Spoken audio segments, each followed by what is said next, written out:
चल जाकर देखते हैं। भगवान बचा ले।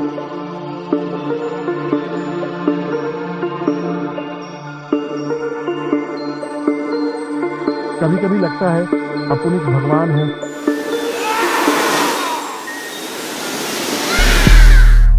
किस्मत ने खेला था अजब सा खेल,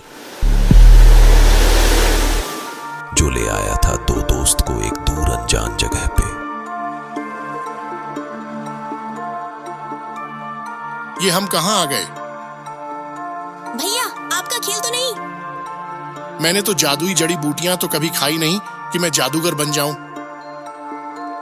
भैया, मुझे घर जाना है। मुझे भी इधर रहना थोड़ी है।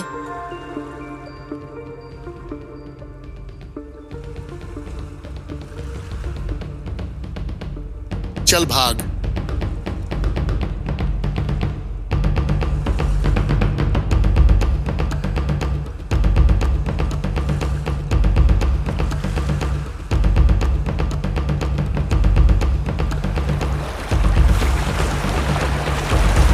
ये क्या?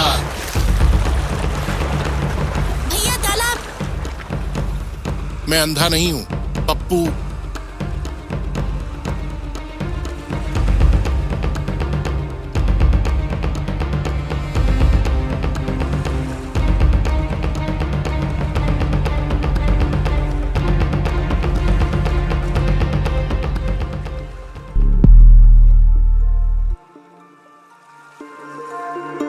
चलते चलते दोनों थक चुके थे और पनाह ढूंढने लगे थे।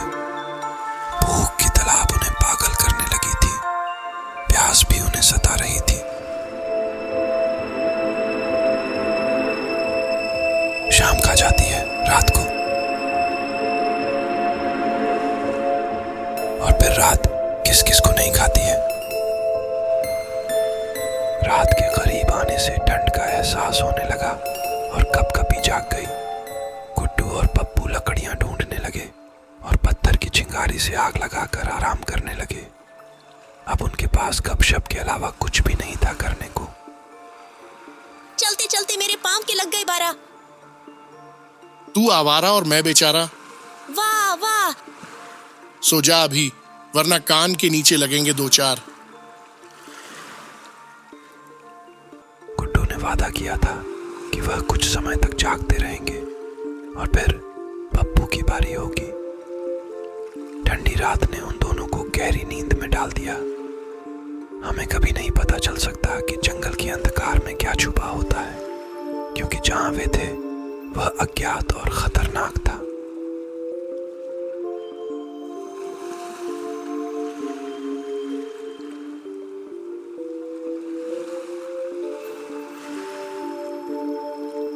इस घने जंगल में कई जंगली प्राणी हैं, जैसे सांप, भयानक भालू और शेर, जो इस जंगल पर राज करते हैं।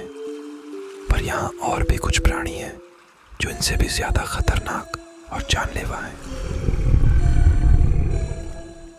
जो प्राणी उनके सामने खड़ा था वह उन्होंने अब तक देखा और महसूस किया हुआ सबसे भयानक चीज थी।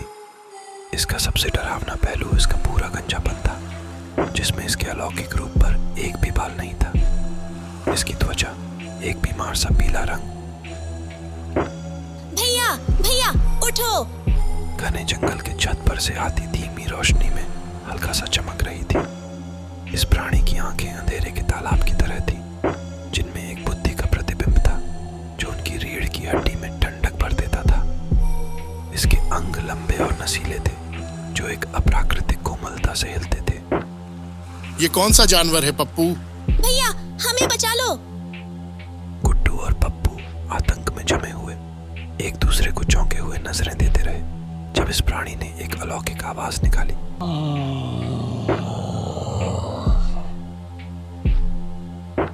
अगर मुझे कुछ हुआ तो तू गया।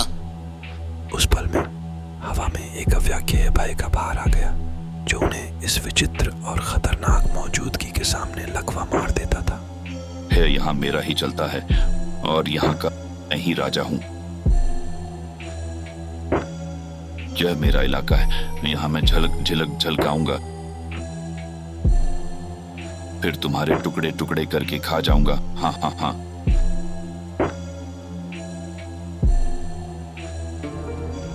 बस हमें जाने दो।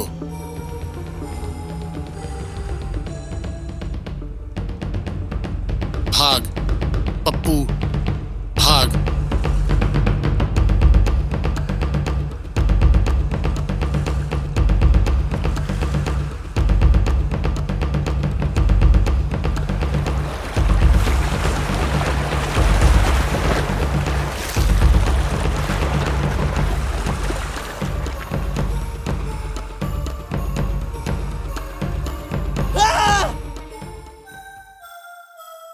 गुड्डू डर गया था, लेकिन वह कठिनाई से साहसी दिखने की कोशिश कर रहा था। राक्षस ने उसे अपनी एक ज्वलंत और प्यासी आंख के साथ सामना किया, जो उसके मन में जो भी दुष्टता थी उसके लिए प्यासी थी। गुड्डू अपनी जगह बनाए रखते हुए महसूस कर रहा था कि डर का भार उस पर दबाव डाल रहा है, जबकि प्राणी उसके करीब आ रहा था। उसकी चालें लगभग आत्मीय थीं। जंगल सांस रोकने लगा था। हवा में अपशकुनी ऊर्जा से भरी हुई थी। मैं बहुत बुरा हूं। तुमने तो सिर्फ अंधकार को अपनाया है, मैं तो उसमें पैदा हुआ था। जब राक्षसी प्राणी अपने क्रोध को उन्मुक्त करने की तैयारी कर रहा था, गुड्डू का हृदय उसके सीने में धड़क रहा था। एक जंगली ढोल की ध्वनि जंगल की भयानक चुप्पी में गूंज रही थी।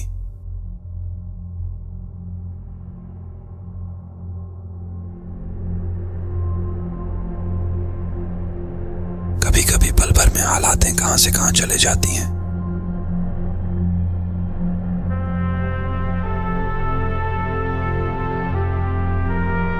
साथ रहते हैं जो, वे भी रहते नहीं हैं हमेशा।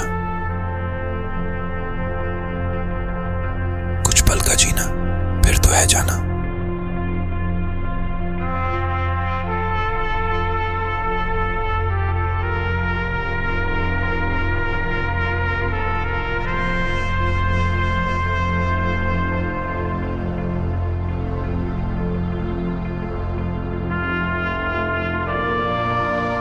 गुड्डू और पप्पू यहाँ आए नहीं हैं, बल्कि अपने भाग्य का सामना करने के लिए लाए गए हैं। इस मुठभेड़ का परिणाम भयावह हो सकता है।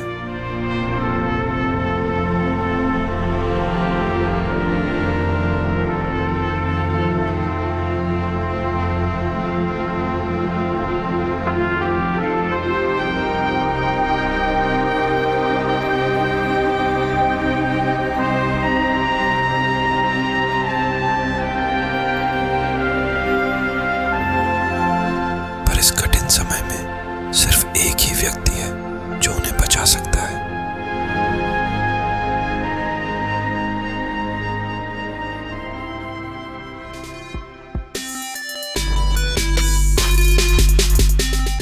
बाबा।